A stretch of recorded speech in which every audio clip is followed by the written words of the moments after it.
I'm here with the new MX bikes, I believe they're called. What I'm doing is going over the tires, making sure they are glued. I noticed the factory did kind of glue them, but you know, I don't always want to trust the factories.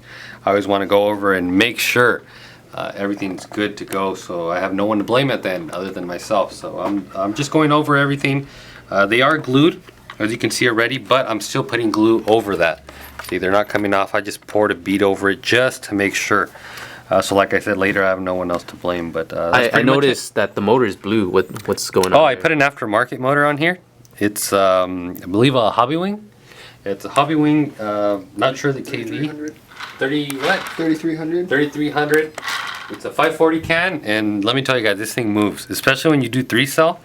We don't recommend it, but when you do 3-cell, it does like wheelies on command. Great bike and pretty hard to destroy, believe it or not. So what are our plans with this? Our plans with, well, we're gonna do a review. We haven't done a review on these yet. We've had them. We've actually been. We've been testing this one here for a while. We just overhauled it. It has new chassis, new everything on it. Not the chassis that was on there was broken. It was just scratched up, and we wanted the review to look really nice. Yeah, pick it up so people can see how it looks. How crazy this thing looks. Look how sick this looks. Tell me, look at that. You guys are gonna have to go home, tell your wife to let you spend a few bucks and get yourselves one of these new bikes. These things are gnarly. I never use that word, but they're gnarly. Yeah, all right. They're pretty nice. Scratching? No, I'm like 5 millimeters away from the phone scratching.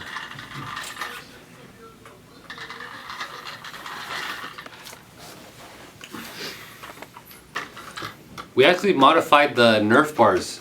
We cut them down just a tad bit shorter.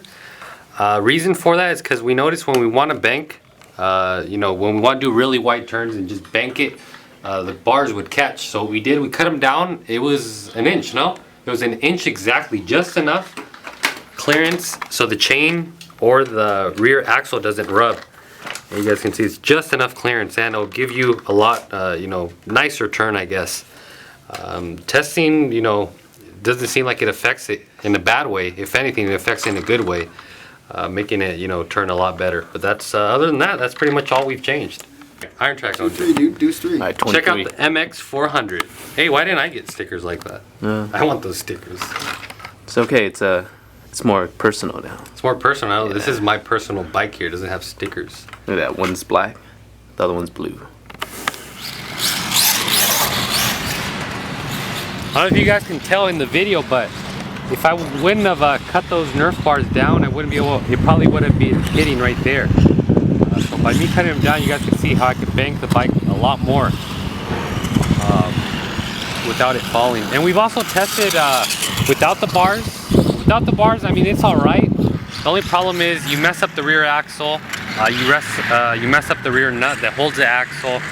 The chain, you just mess up a lot of stuff. You're able to turn a lot sharper, but I mean, you have to sacrifice, you know, messing some stuff up. But I think this was probably the best solution, was just cutting them down about an inch. And even when it does fall over, just give it throttle. As long as the gyro's spinning still inside the wheel, it should be able to get going.